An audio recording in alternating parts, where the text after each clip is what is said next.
We always hear about the upkick and its threats in MMA. A fighter has their opponent on the back but not in an attacking position. The fighter must get past the legs and either get into the guard of his opponent or, even better, pass to half guard or side control. It's uncommon to see a finish, but most recently, Nico Price knocked out James Vick with an upkick in Vick's welterweight debut. But one of the best examples of the dangers of an upkick and how devastating they can be is when Gegard Mousasi caught Jacare Souza with the upkick at Dream 6 way back in 2008. Shout out to Drake Riggs of the Broadened Horizon podcast for requesting this video. Check out his All Rising show in the description below. Also, if you enjoy this video, please subscribe to my channel. Dream 6 featured a one-night middleweight Grand Prix that featured the aforementioned Mousasi and Jacare. Earlier in the night, Jacare defeated Zelig Galesic and Mousasi put away Melvin Manhuff. Mousasi's fight went for 1 minute and 28 seconds and Jacare's went for 1 minute and 27. The two went into their final fight, a main event bout for the Dream middleweight belt. With both fighters having similar fight time in their first fight, it was an even playing field for both Mousasi and Souza. Also, don't be alarmed here, Jacare has hair.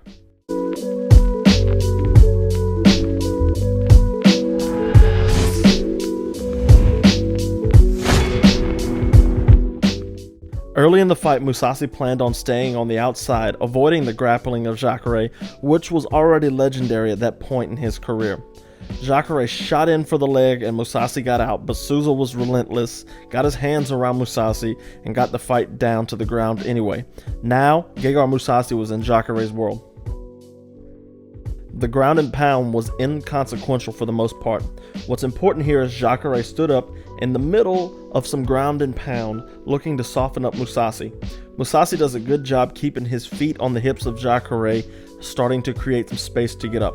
Jacare dives in with a bomb and gets kissed by the heel of Mousasi on the way down. Good night, Irene. Mousasi's the champion. But what could Jacare have done differently to avoid this? The main mistake on his part was not controlling the legs of Mousasi and getting him to defend by keeping him at a distance and giving him room to get up, or as we've seen, upkick. What Jacare needs to do is control the legs by grabbing the ankles first. After he corrals the ankles, he needs to get up close to Mousasi and stack him up. Put his hips forward and get right behind the butt of Mousasi with his feet. A good example of this is when Khabib Nurmagomedov fought Edson Barboza. Khabib had Edson on the ground for the entirety of the fight and really broke Barboza that night. Khabib, at the end of the second round, found himself in a similar situation to Jacare, standing as Barboza was trying to upkick Khabib. You can see Khabib grab the ankles, step in closer, push his hips forward to create more space between his chin and the upkick, and then throw his legs to the side and dive in with a bomb. Then, when he was at this point, he can trap the legs under the arms and look for the pass, where the arm bar would be available, or, knowing that he has control of the legs already, go for a leg lock. Instead, Jacare let Mousasi steal the belt from under him by letting his legs run free and diving in uncontrollably. Thanks for watching.